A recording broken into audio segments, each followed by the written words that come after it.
বিসমিল্লাহির রহমানির রহিম। সুপ্রিয় শিক্ষার্থী, শুভ সকাল। আমি মোসাম্মদ রিমা খাতুন, প্রভাষক উৎপাদন ব্যবস্থাপনা ও বিপণন।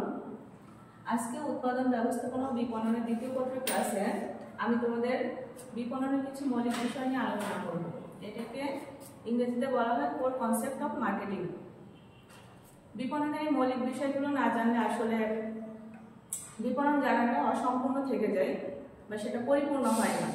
তো আমরা যে একটা পিছনে সার্কেল দেখতে পাচ্ছি, এই সার্কেলটা হচ্ছে বিপণনের মৌলিক ধারণা সম্পর্কে নিয়ে অঙ্কিত।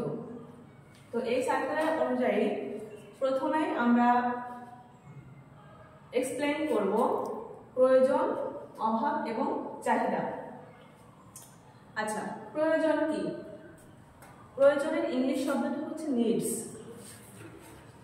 ফিলিপ কটলার একটা ইংলিশে বলেছেন যে needs states of freight deprivation, অর্থাৎ নিজেকে কোনো কিছু থেকে বঞ্চিত মনে করাই হলো প্রয়োজন। উদাহরণ হিসেবে আমরা বলতে পারি, যেমন কোনো ব্যক্তির ক্ষুধা লেগেছে, সে খাওয়া দাওয়া করবে। এই যে নিজেকে যে কোনো কিছু থেকে বঞ্চিত অনুভূতি, এটাই হচ্ছে প্রয়োজন। আচ্ছা, এরপরে আসি অভাব কি।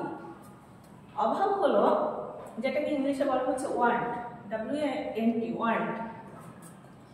প্রয়োজন যখন কোনো ব্যক্তির জ্ঞান, ব্যক্তিত্ব বা সংস্কৃতির মাধ্যমে প্রভাবিত হয়ে প্রকাশিত হয়, তখন সেটাকে অভাব বা ওয়ান্ট বলে। উদাহরণ হিসেবে বলা যায়, কোনো ব্যক্তি তার ক্ষুধা লেগেছে, এটা ছিল তার প্রয়োজন। এখন সে ক্ষুধা নিবারণ করার জন্য সে যদি বাঙালি হয়, ভাত মাছ ডাল এগুলো খেয়ে সে ক্ষুধা নিবৃত্ত করবে।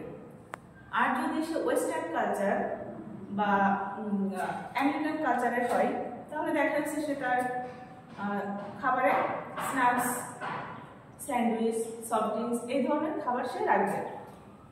আচ্ছা, এটা হচ্ছে তার ব্যক্তিত্ব, তার জ্ঞান অনুযায়ী ডিফার করতেছে। এরপর আসে চাহিদা। চাহিদা শব্দটার সাথে আমরা হরহামেশা সবাই জড়িত, পরিচিত, অবগত। চাহিদার ইংরেজি শব্দটা হচ্ছে ডিমান্ড। আচ্ছা, কোনো পণ্য বা সেবা পাওয়ার প্রতি আকাঙ্ক্ষা, সেই পণ্যটা পাওয়ার জন্য নিজের সামর্থ্য এবং ওই পণ্যটা কেনার জন্য যে মানসিকতা বা ইচ্ছা, এটা চাহিদা বলে। অর্থাৎ আমরা চাহিদার তিনটে শর্ত পাই। একটা হচ্ছে কোনো পণ্য কেনার জন্য আকাঙ্ক্ষা, কাঙ্ক্ষিত পণ্যটার জন্য আর্থিক সামর্থ্য থাকতে হবে এবং সেই পণ্যটা কেনার জন্য মানসিকতাও থাকতে হবে, শুধু অর্থ থাকলেই হবে না। এই তিনটে হচ্ছে চাহিদার শর্ত ফুলফিল করে। উদাহরণ হিসেবে বলা যায়, যেমন একজন ব্যক্তির ক্ষুধা লেগেছে, সে ভাত মাছ ডাল ভাতের পরিবর্তে সে যদি রেস্টুরেন্ট থেকে এক প্লেট বিরিয়ানি খেয়ে সে তার ক্ষুধা নিবৃত্ত করলো, তাহলে এখানে সে তার ক্ষুধাটাকে শেষ করেছে এবং বিনিময়ে সে 500 টাকা অর্থ ব্যয় করেছে। তাহলে এটা চাহিদার শর্তগুলোকে ফুলফিল করতেছে।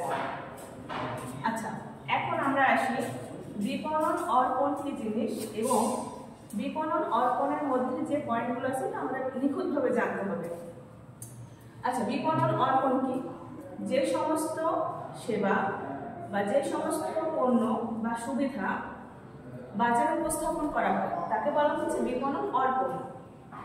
এখন এই বিপণন অর্পণের মধ্যে আছে পণ্য, সেবা এবং অভিজ্ঞতা। ফার্স্টে বলি পণ্য কি। পণ্যের ইংলিশ শব্দটা হচ্ছে প্রোডাক্ট, যেটা আমরা সবাই জানি।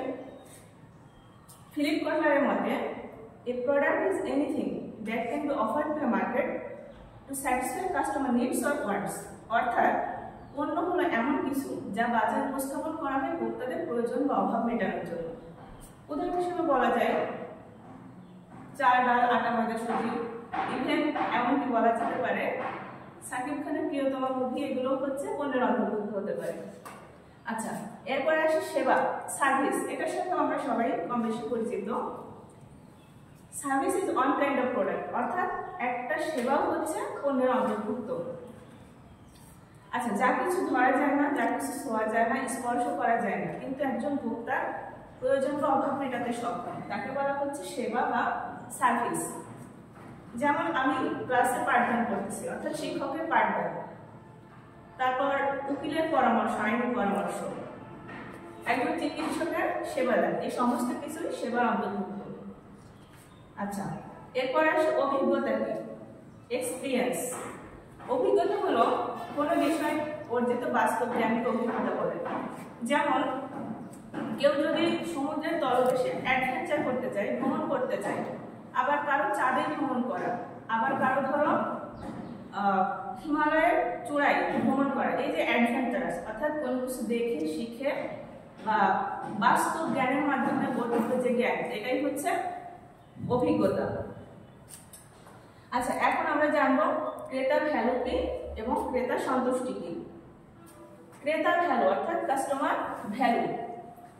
ক্রেতার ভ্যালু হলো কোনো পণ্য বা সেবা থেকে প্রাপ্ত সুবিধা এবং ওই পণ্য কিনতে যে অর্থ ব্যয়, এই দুইয়ের পার্থক্যকে বলা হচ্ছে ক্রেতা ভ্যালু বা কাস্টমার ভ্যালু।